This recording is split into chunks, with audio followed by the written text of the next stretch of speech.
하늘에 계신 우리 아버지여, 오늘도 우리의 생명을 연장시켜 주시고 하나님 앞에 귀한 아버지 예배를 드릴 수 있도록 시간과 환경과 여건을 허락하신 하나님 앞에 감사를 드립니다. 사랑하시는 주님이여, 오늘 저희들이 주님 앞에 드리는 예배가 하늘나라에 상달되는 귀한 예배가 되게 도와주시옵시고, 우리들의 마음과 뜻과 정성이 하나로 모아져서 오직 하나님께만 영광이요 우리들에게는 놀라운 은혜와 축복을 받는 귀한 시간 되게 역사하여 주시옵소서. 하나님 아버지 뜻과 섭리가 계시어서 한국신학교수협의회를 이제 설립하게 하시고, 설립 예배를 주님 앞에 우리 정일웅 전 총신대 총회장을 모시고 아버지 예배 드릴 수 있도록 하신 것을 감사합니다. 하나님 아버지, 오늘도 드려지는 이 예배를 주님께서 기억하시고 관심을 가져주시어서 이 예배를 하나님 기점으로 해서 이제 하나님 아버지여 대한민국의 모든 신학이 새로워지는 놀라운 역사가 있게 하여 주시옵시고, 하나님 중심으로 하나가 되는 놀라운 역사가 이제 시작되게 하여 주시옵소서. 오늘도 우리 아버지 하나님 정규는 총회장님 귀한 말씀을 선포하실 때에 하늘나라의 귀한 생명의 양식이 되게 하여 주시옵시고, 우리의 마음과 아름답게 잘 심어져서 그 말씀으로 인하여 더욱 주님을 사랑하며 하나님 앞에 충성할 수 있는 마지막 때 주님이 기 쓰시는 종들로 축복하여 주시옵소서. 우리 정유정 총회장님 가서 말씀을 전하는 곳곳마다 하나님 능력으로 사랑으로 은혜로 덧입혀 주시옵시고, 강건함으로 주님 앞에 남은 사역이 더 지난 사역보다도 복된 사역이 되게 하여 주시옵소서. 오늘도 찬양으로 또 하나님 아버지를 가지고 순서 맡은 모든 위원들과 함께하여 주심으로 사랑하시는 주님 앞에 오직 영광을 돌리는 복된 시간 되게 역사하여 주시옵소서. 이제 하나님 아버지 한국신학 아버지 교수협의회가 설립됨으로 말미암아 하나님 앞에 바른 말씀으로 주에게 한 생명의 말씀으로 죽어는 많은 영혼들에게 새로운 생명을 공급하는 놀라운 역사가 이제 시작되게 하여 주시옵소서. 주님께서 모든 예배에 하나님 아버지 마지막까지 주장하여 주시어서 오직 하나님만 영광, 우리에게는 이 아버지께서 하나님께서 얘기하신 한없는 은혜의 복된 시간 될 수 있도록 인도하여 주시옵소서. 감사와 찬양과 영광을 주님 앞에 돌려오며 우리의 예배를 기뻐 받으시는 예수 그리스도 이름으로 기도하옵나이다. 아멘. 네, 이 시간에 본회 총무이신 우리 방우선 목사님 나오셔가지고 성경 공독해 주시겠습니다.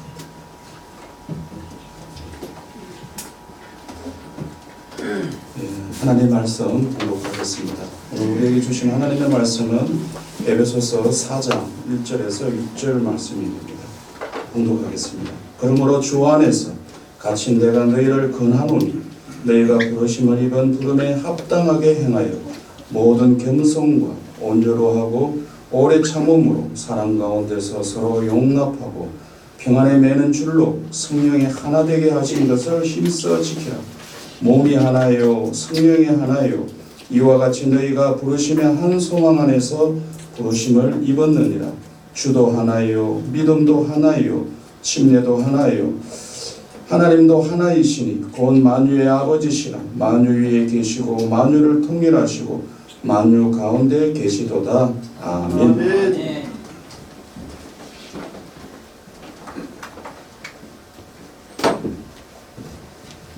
네, 이 시간은 특별 찬양의 시간입니다. 우리 유명희 목사님 이렇게 나오셔서 하나님께 영광 돌리도록 하겠습니다.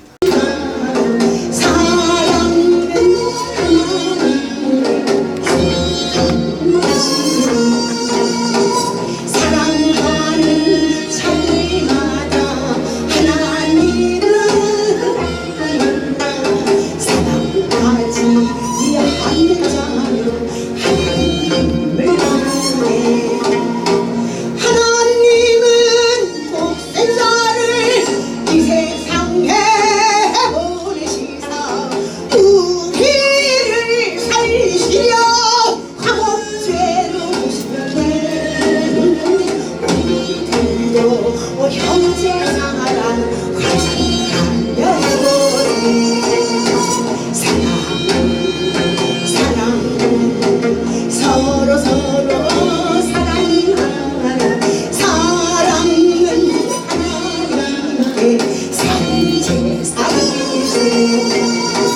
이 시간에는 우리 하나님 말씀 듣는 시간입니다.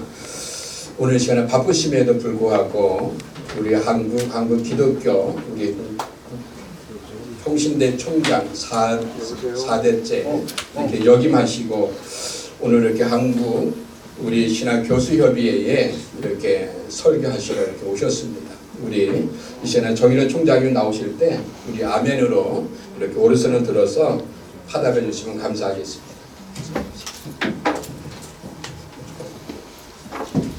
할렐루야.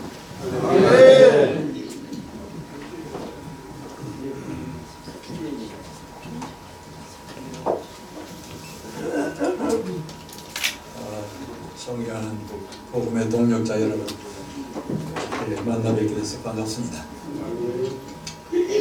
코로나 바이러스 문제로 시험을 많이 당하지 않는지 모르겠습니다. 그래도 건강한 모습으로 또 이렇게 무사하시니까 좋아 보이는 것 같습니다. 하나님 은혜에 감사드리고요. 부활주일 예배도 영상으로 해야 될 만큼 아주 긴박한 상황이 있었는데 지금 조금 이렇게 긴장감이 좀 풀려지는 분위기이기도 합니다. 여러분들 제가 소개받기로 전현직 신학교육에 참여한 교수님들로서 정말 이 시대에 큰 비전을 가지시고 한국 신학교수 협의회를 만드시고 오늘 감사 예배로 영광을 돌리는 귀중한 일에 부유한 사람을 초대해 주셔서 말씀 전개하게 하시니까 하나님의 놀라운 은혜로 알고 제가 감사를 드립니다. 아멘. 저기 앉아 계신 유영열 목사님, 제 종신 동문 목사님이신데 목사님 통해서 제가 소개를 받았고 또 이 모임의 사무총장으로 수고하시는 우현식 목사님, 제가 전화로 이 모임의 성격을 잘 소개받기도 하였습니다. 어쨌든 여러분들이 계획하시는 일에 경의와 찬사를 드리고 또 이 예배 설교자로 초대해 주신 데에서도 감사를 드립니다. 무엇을 설교해야 될까 좀 고심을 하다가 오늘 선택한 본문이 에베소 4장 1절에서 6절 말씀입니다. 특별히 3절 말씀에 포인트가 있는데요. 성령의 하나 되게 하심을 힘써 지키라. 아멘. 중요한 주님의 명령이 아니냐 그렇게 생각이 듭니다. 그래서 이 말씀에 근거해서 제목으로 나간 것은 공동체 하나됨의 노력이라는 그런 제목으로 잠시 말씀을 전가하도록 하겠습니다. 공동체 하나됨의 노력은 두 가지 공동체를 전제하고 있습니다. 하나는 오늘 새롭게 설립되는 한국 신학교수협의회라는 작은 공동체일지 모르겠습니다. 그러나 또 하나의 공동체는 한국교회라는 전체의 공동체를 생각하고 오늘 이 설교를 제가 준비했습니다. 어쨌든 둘 다 그 성령께서 하나 되게 하신 그것을 힘쓰는 노력 없이는 불가능하다 하는 것을 우리가 전제하고 말씀을 함께 상고했으면 좋겠습니다. 지금 우리가 속한 한국 교회 공동체는 심각한 위기에 처한 모습이라고 솔직히 고백드리고 싶어요. 여러분들도 공감하고 계시라고 생각합니다만 무엇보다도 한국교회 지도자 된 우리 목사들이 우리 사회로부터 불신을 받고 있기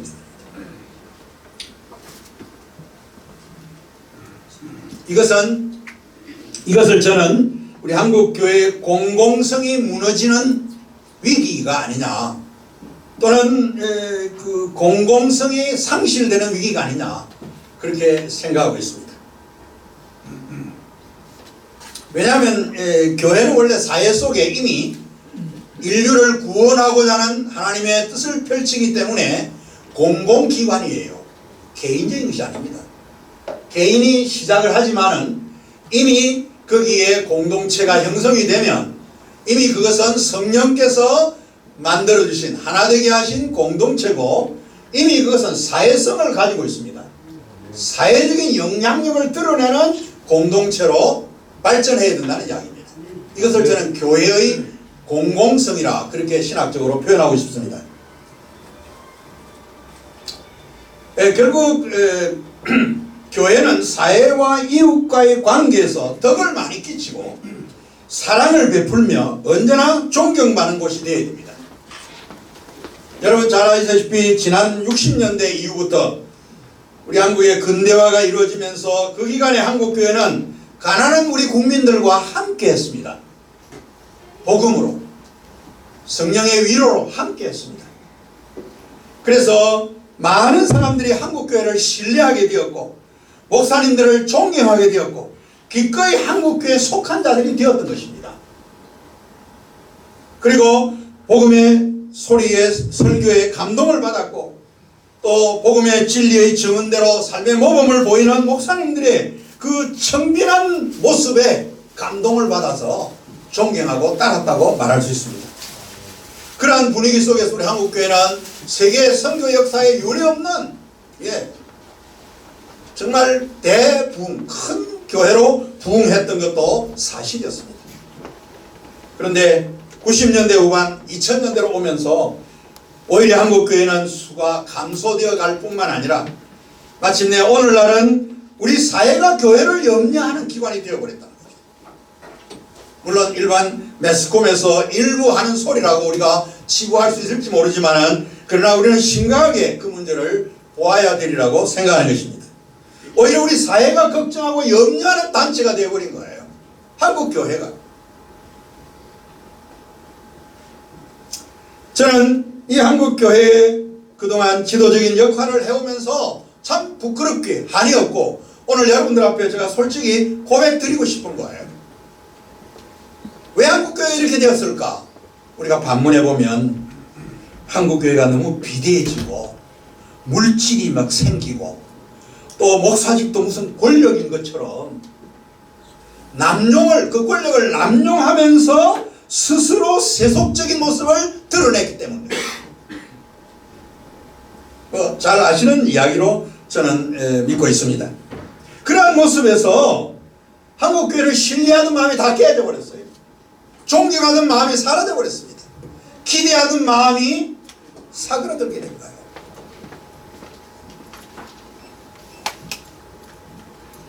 지금 상황을 가만히 생각해 보면 한국교회 목사님들이 여전히 좀 가난해야 되고 고통을 좀 받아야 되고 시련을 받아야 정신을 차리지 않겠나 이런 생각도 외람되게 제가 해보게 됐습니다.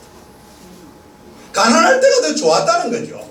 오히려 가난할 때 어려운 사람들과 함께 그리스도의 놀라운 역사를 기대하면서 순종하는 그 모습이 더 중요했다 그 말인 것입니다.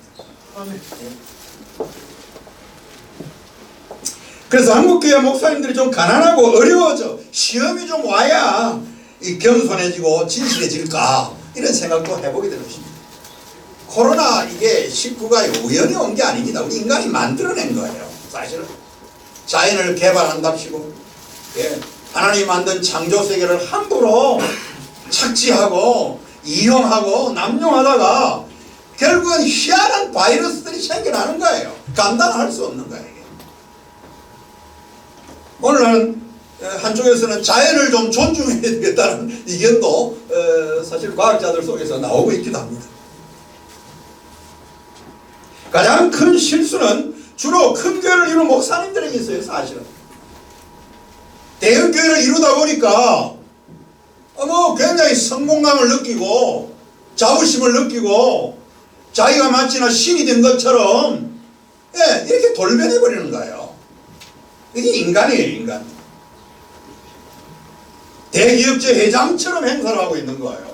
대기업체 회장이야 뭐 평생을 바쳐서 국민들을 먹여 살리는 그 인간적인 일 때문에 우리가 공감을 하고 인정을 하지만 교회의 목사가 왜 그렇게 해야 되느냐 제 스스로도 질문이에요. 자기가 이룬 걸로 착각을 하고 있는 거예요. 거기서 이러한 태도 속에서 우리 국민들이 태도가 달라져 버린 거예요. 이거는 아니다. 특히 교회 공동체를 자기의 사적 소유물로 착각하고 자기가 대단한 능력을 소유하며 이루어낸 자기의 업적물처럼, 자기의 업적물처럼 여기는 이 교만한 태도에서 우리 국민들은 경악하게 되었고 이미 마음이 떠나게 되었다. 저는 그렇게 생각하고 있습니다. 특히 우리 사회의 지성인들에게서 한국교회는 지금 철저하게 외면당하고 있다. 저는 그렇게 보고 있습니다. 목사님들이 훌륭해서 성도들이 좋아하고 합법적으로 청빙 절차가 이루어져서 목사의 대물림이 이루어진다면 그걸 잘못됐다고 말할 수는 없겠죠. 그러나 눈에 빤히 보이게 불법을 저지르면서 수단과 방법을 가리죠. 거기는 윤리성, 도덕성도 없어요.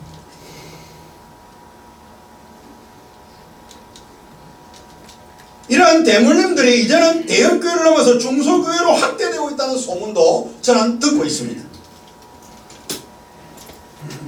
교회 안에 비교적 양심적인 성도들은 교회 안에 나타나는 불의의 상한 마음을 진정하지 못한 채 결국 가난한 교인으로 주저앉아 버린다는 것입니다. 그게 벌써 지금 들리는 이야기는 200만에 가까워졌다 이런 이야기도 회자되고 있기도 합니다. 기독교를 개독교라고 부르며 한국교회를 타도의 대상으로 여기는 사탄 악마와 같은 무리도 우리 사회의 젊은이들 속에서 나타나고 있다. 잘 알고 있는 일들 아니겠습니까? 이러한 결과가 오늘날 우리 국민들의 다수가 복음의 소리와 교회의 소리를 외면하는 상태에 놓이게 되었다라는 것을 고백드리고 싶어요. 그리고 한국교회는 지금 복음 전도하기가 참으로 어려운 시대를 맞이하고 있습니다. 여러분, 더 큰 악재는요, 한기총 회장직에 있는 분이 광화문 앞에서 진리를 외치는 것처럼 보였으나 우리 국민들이 철저하게 외면해버린 거예요. 우리 한국교회 기독교인들도 외면한 거예요, 사실은. 그렇지 않습니까? 현 정권의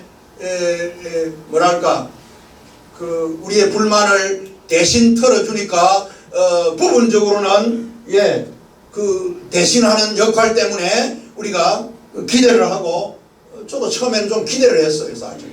그러나 이게 아니에요. 교회를 더 이상한 집단으로 만들어 놓는 결과를 초래하지 않았냐, 저는 그렇게 보고 있습니다.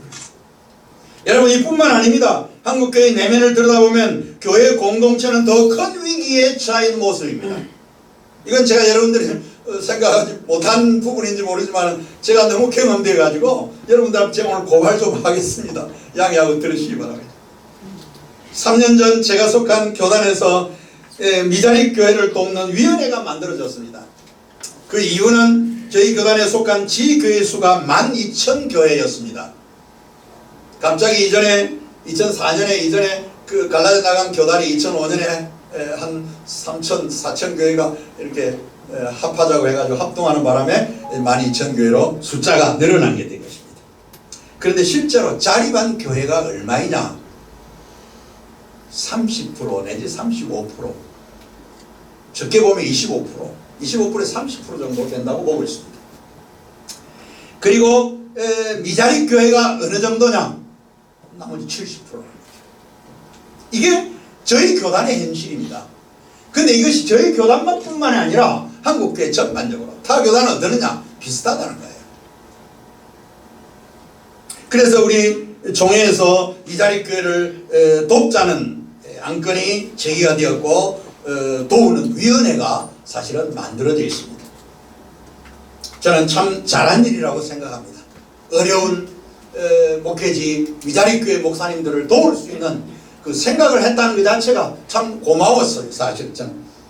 그러나 아직 별다른 구체적인 안을 만들어내고 있지 못하기 때문에 제가 여전히 주목해보고 있습니다.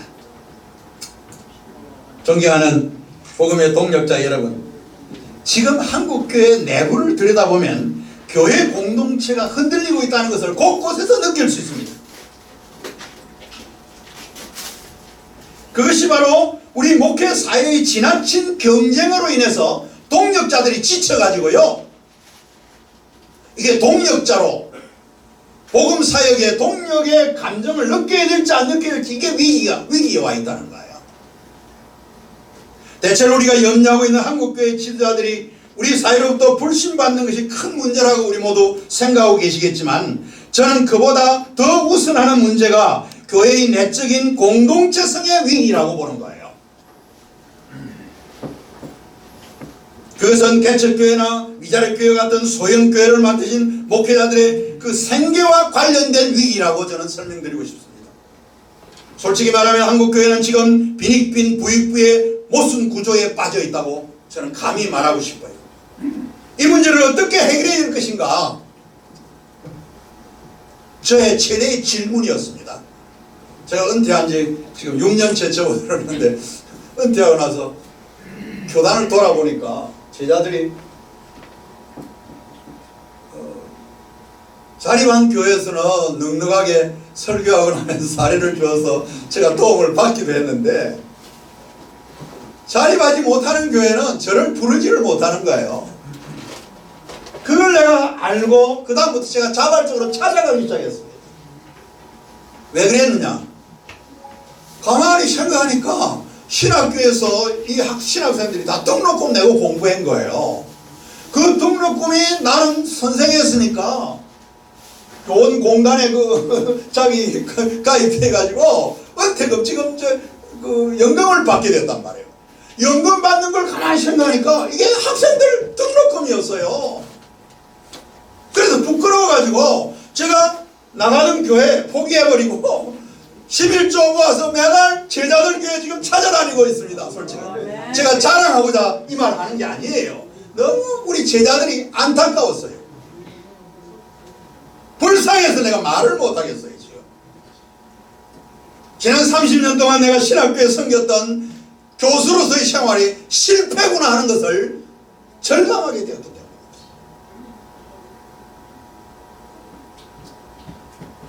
한국교회는 형제사랑과 이웃사랑의 과제를 동력자 사랑 실천에서부터 시작되어야 된다. 난 그렇게 생각하고 있습니다. 동력자들을 살려내야 된다. 그렇지 않고서 어떻게 한국교회가 건강하게 세워질 수 있겠느냐. 저는 여기에 질문이 된다는 것입니다.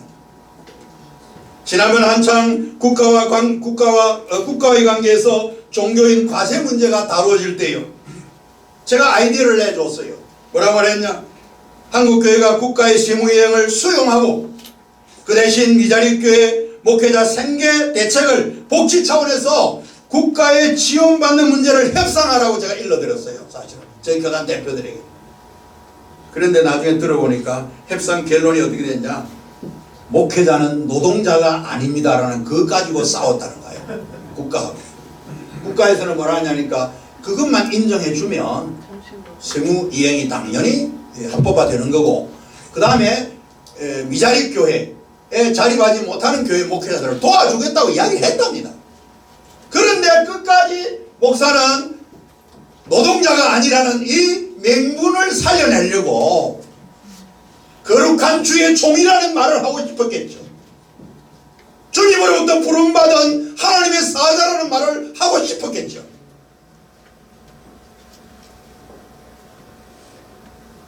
제가 이해운 의원을 통해서 제가 후에 듣게 되었습니다. 그 내용을.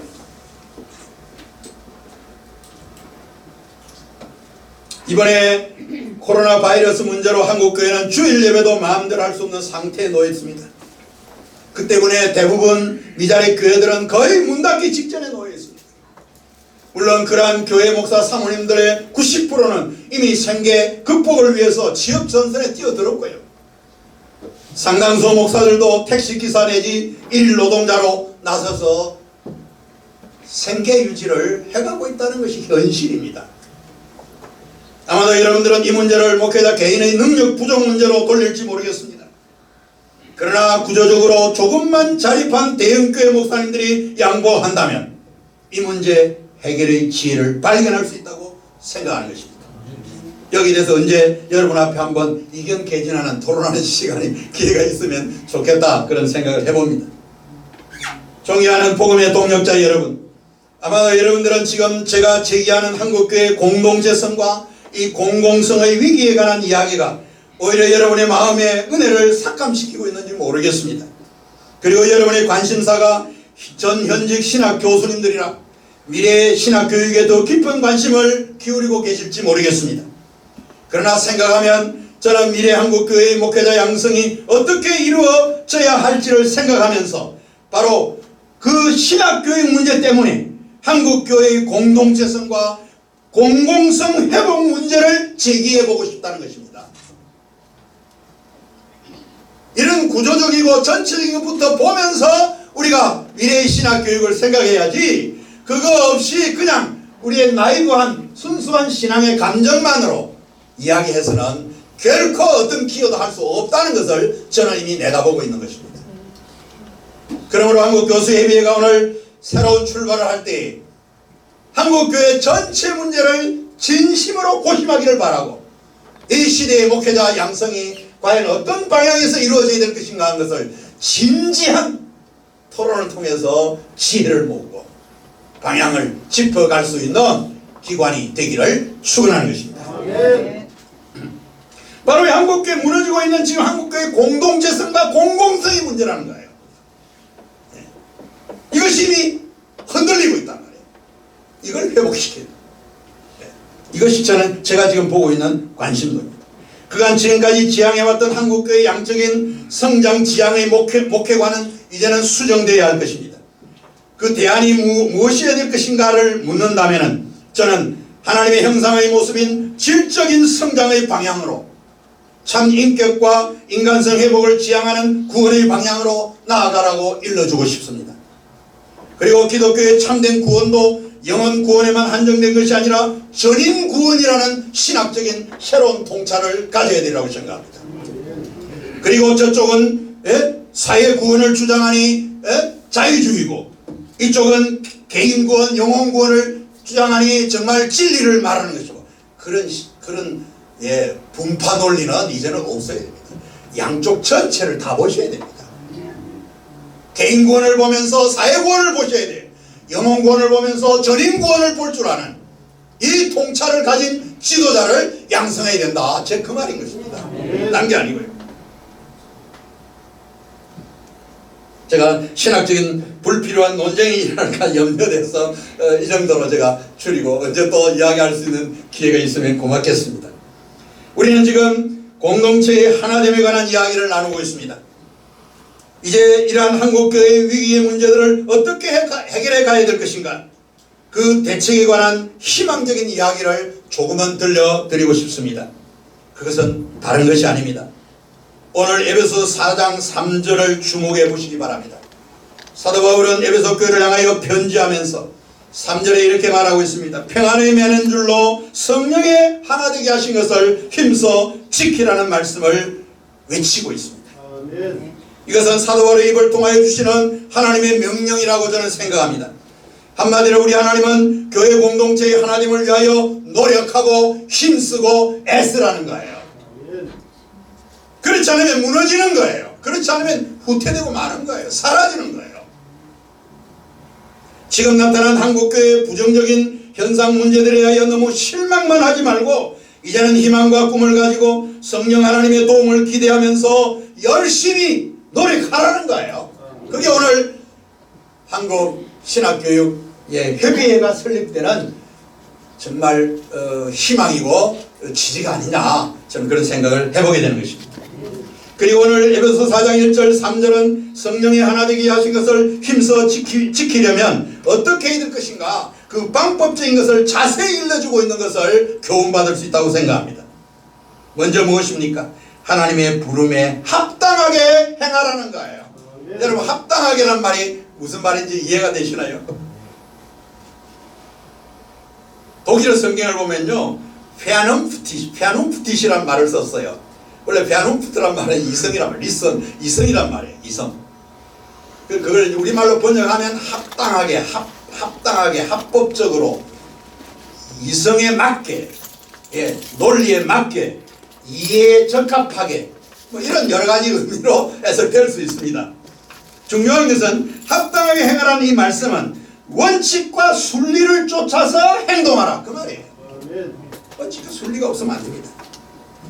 생각하면 한국교회는 그것을 벌써 뛰어넘고 말았습니다. 수단과 방법을 가리지 않고 목회했으니까요. 사람 모으는 일이라면 수단과 방법을 가리지 않았다니까요. 정의도 없고 윤리도 없고 도덕도 없었던 거예요. 사람 많이 모으면 된다. 이게 목표였어요. 우리의 후배 신학생들이 그거 배운 거예요. 그렇게 하면 그것이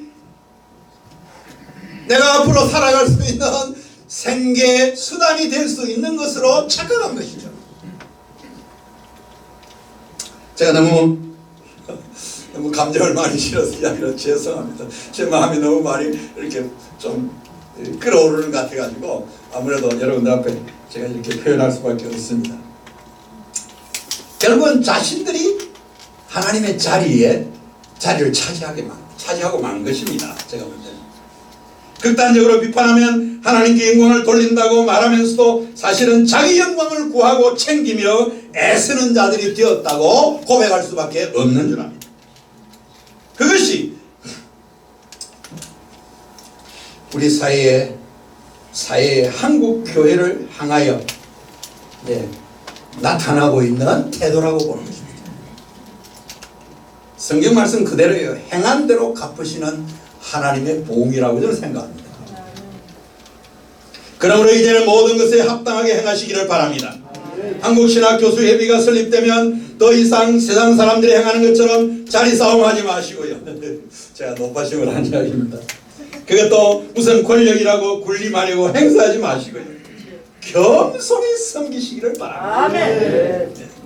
오늘 성경 말씀 1절에 3절은 합당하게 행해야 할 구체적인 방법 3가지를 계속해서 말해놓고 있습니다. 첫째는요, 모든 겸손과 온유로 하라는 거예요. 이것은 자만과 강요와 군림하는 행위의 반대말이라고 저는 생각합니다. 둘째는 오래 참음으로 사랑 가운데서 서로 용납하라고 말씀해 놓고 있습니다. 즉 인내와 사랑으로 서로를 안아주며 용납하는 것이 필요하다. 여기 용납이라는 거 받아주라, 서로 인정해주라 그 말입니다. 인내와 사랑으로 용납한다는 것이 과연 무엇일까? 쉽게 말하면 하나님이 예수님으로 인해서 우리를 죄 없다고 구원의 은혜를 베푸셨지 않습니까? 그걸 칭이라고 표현하지 않습니까? 이제는 너의 이웃과 형제를 행하여 무조건적인 사랑으로 안아주라는 거죠. 아멘. 무조건적인 사랑으로 대해주라 그 말이에요. 그것이 우리의 할 일이에요. 다른 거 아니에요. 자기는 하나님 앞에 구원의 은혜에 대해서 감사하고 놀라고 감격해 하면서 이렇게 감사를 드리면서 이웃에 대해서는 인색한 거예요. 경쟁자로 생각하는 거예요. 저 사람을 꺾어야 된다고 생각하는 거예요. 이게 이율배반 아니겠습니까? 바로 이런 부분들을 우리는 고쳐가야 되리라고 생각하는 것입니다. 그것이 오늘 인정하는 은혜, 그것인 것입니다. 우리 모두 다 인정받기를 원하고 있어요. 모든 인간은 다. 특별히 자라는 아이들 보면요, 부모의 사랑을 요구하잖아요. 오늘 특별히 찬양하시고 사랑을 얼마나 노래했는지 마음이 아주 뜨거웠습니다.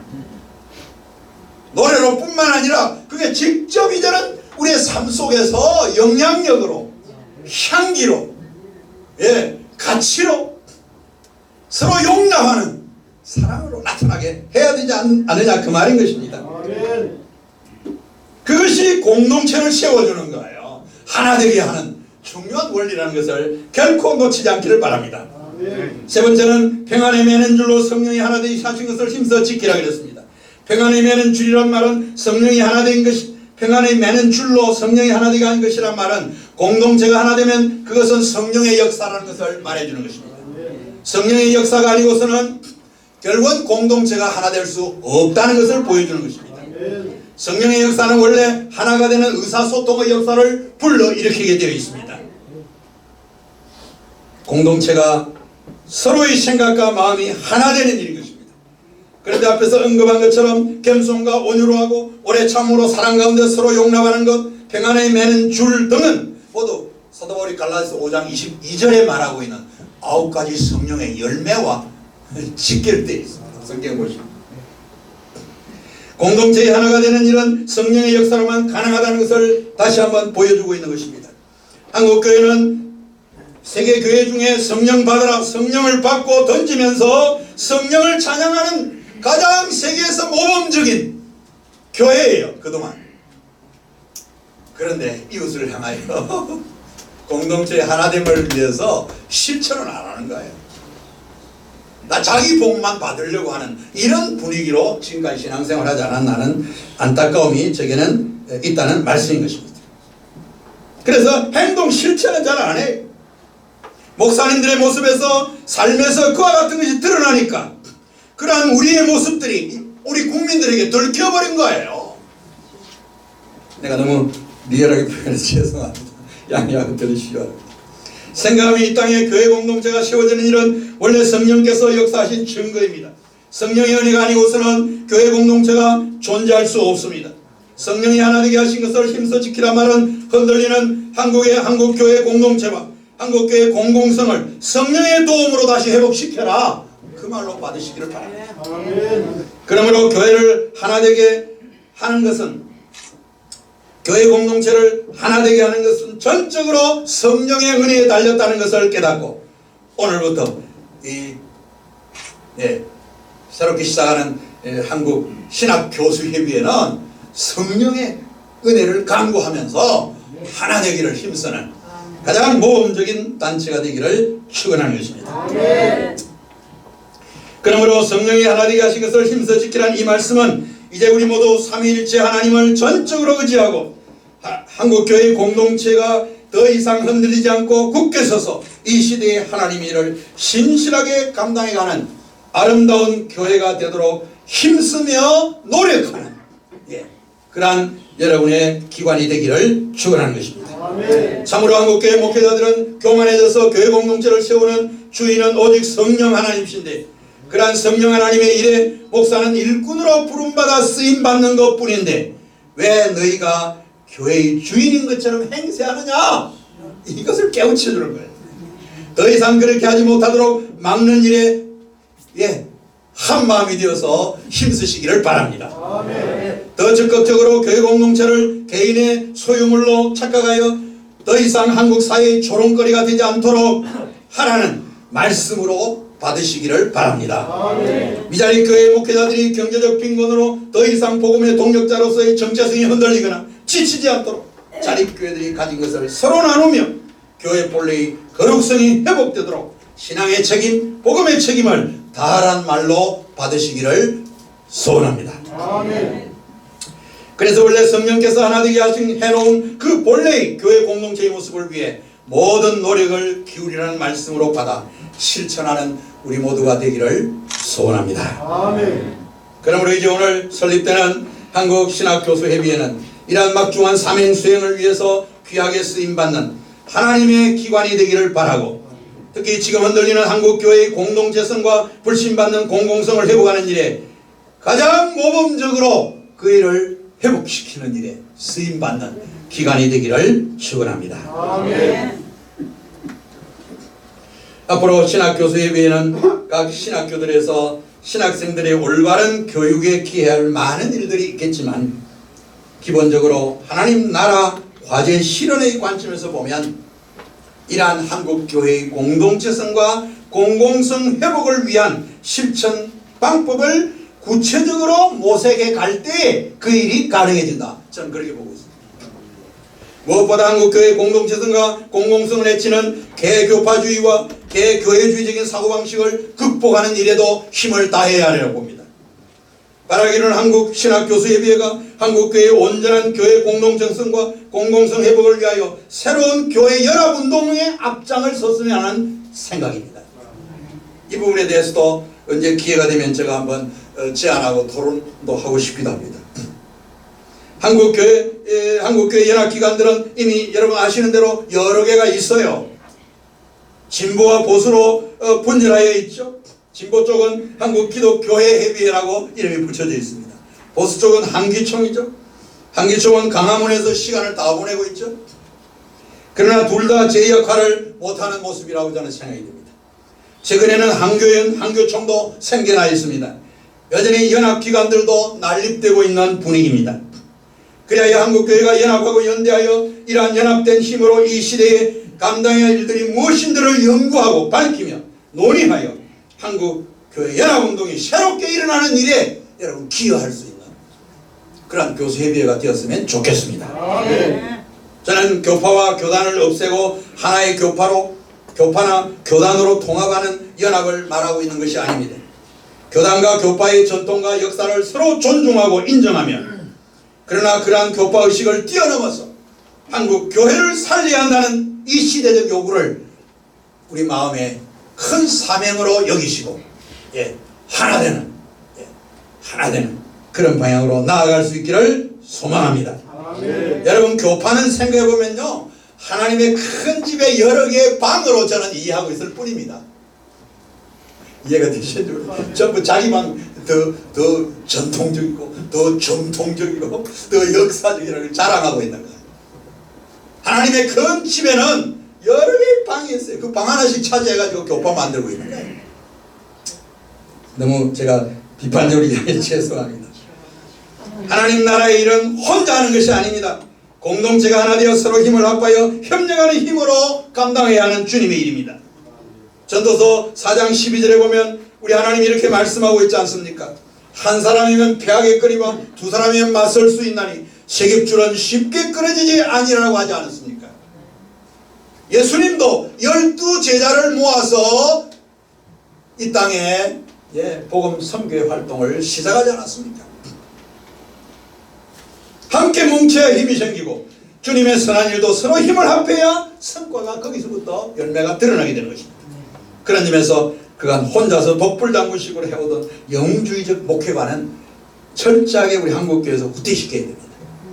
그리고 양적 지향의 목회 시대도 이미 지나갔다고 봅니다. 한 영혼 한 생명을 더 귀하게 여기는 정신으로 그리고 초대교회 사도들이 자비랑 선교가 이루어졌던 것처럼 물질을 초월하여 복음의 신실한 주님의 일꾼으로 섬기는 시대가 도래되었다는 것을 깨달아야 합니다. 제가 우리 제자들한테 찾아가서 그 이야기를 합니다. 개인적으로 지금은 초대교회로 돌아가는 길밖에 없다는 것을 깨달아야 된다. 가만히 앉아서 너에게 선교비 갖다 줄 줄 아느냐? 내가 나가서 일도 하고 같이 하는 이게 사도들이 했던 선교 아니었느냐? 지금 성도들이 헌금해 주니까 그것으로 대접받으며 사는 지금의 생활이 하나님의 놀라운 은혜라는 것을 깨달아야 된다. 그러나 거기에 매이는 정신으로 목회하지 말고 언제든지 뛰어넘을 수 있는 자발적인 정신으로 임해야 된다는 것을 제가 이야기해 주곤 합니다. 생각하면 이제는 참으로 질적인 것이 요구되는 시대에 우리 모두 살고 있는 줄 압니다. 이것이 시대 변화예요. 질적인 걸 요구합니다. 인간의 인간되면 인간성과 인격과 자유와 관계된 가치들이 더 많이 요구되는 시대에 우리 모두 살고 있습니다.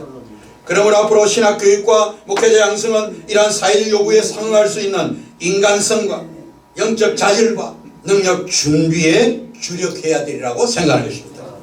원래 그리스도의 복음이 그러한 질적인 것을 요구하고 있지 않습니까? 결코 하나님은 양적인 것을 원하지 않습니다.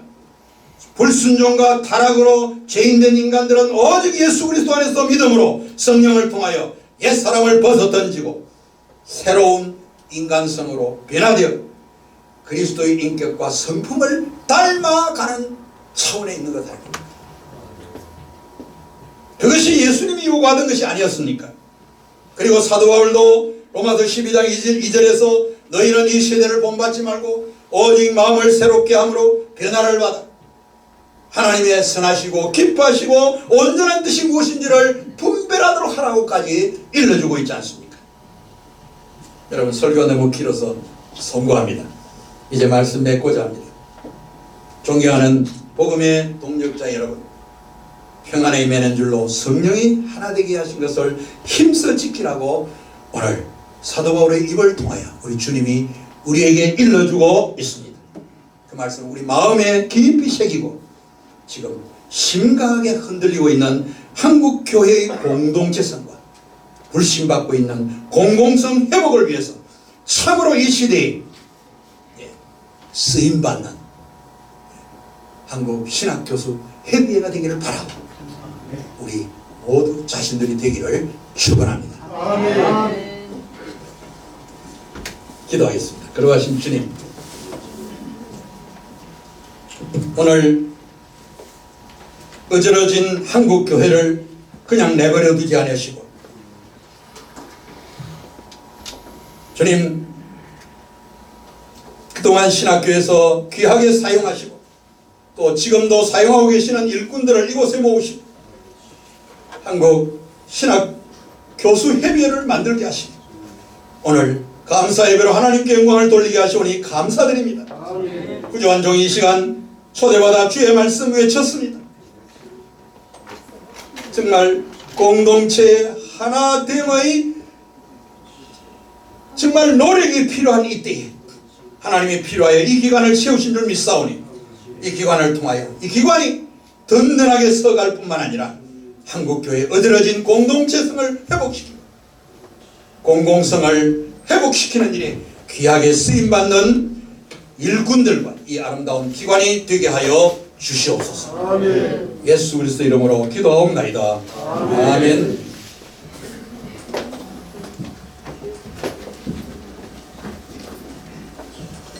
은혜 많이 받으신 줄 믿습니다. 아멘. 감사합니다. 이 시간은 특별 연주 시간입니다. 우리 1번 선교사 박찬양 목사님께서 나오셔서 색소폰 연주를 해주시는데 우리 헌금을 같이 하도록 하겠습니다. 준비하신 헌금, 우리 헌금위원 우리 이주희 목사님과 이명수 목사님 이제 헌금 수고를 해주시기 바랍니다. 아멘. 헌금을 위해서 우리 회계이신 우리 이순희 목사님께서 기도일도 해주시겠습니다.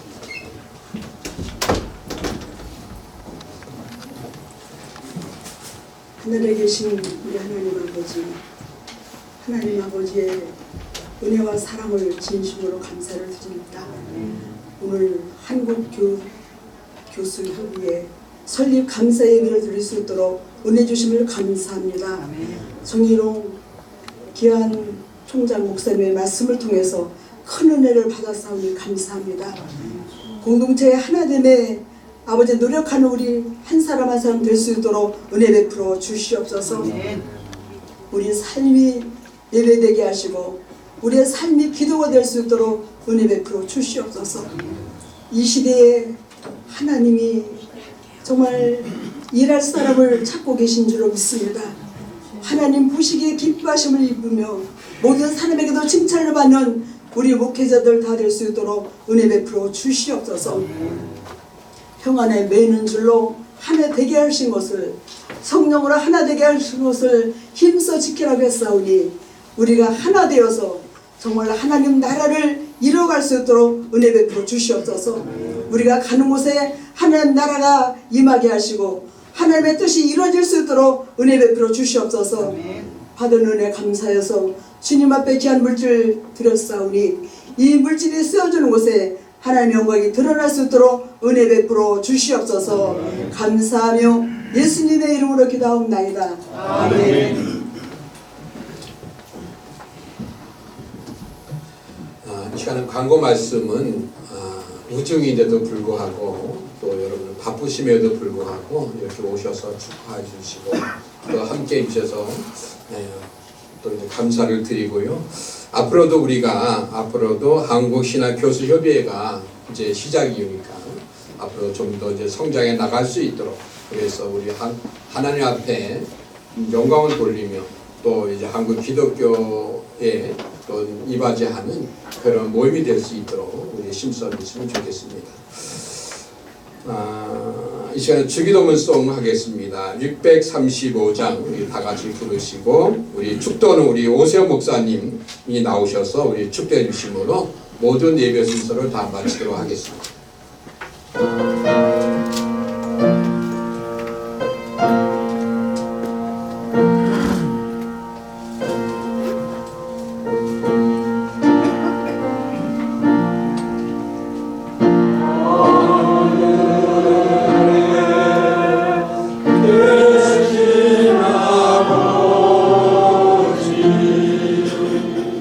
이름 거룩하사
기도합니다.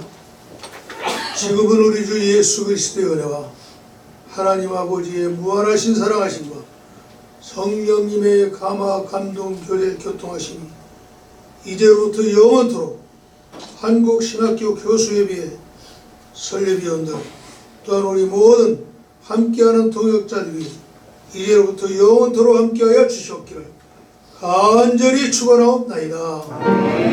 아멘.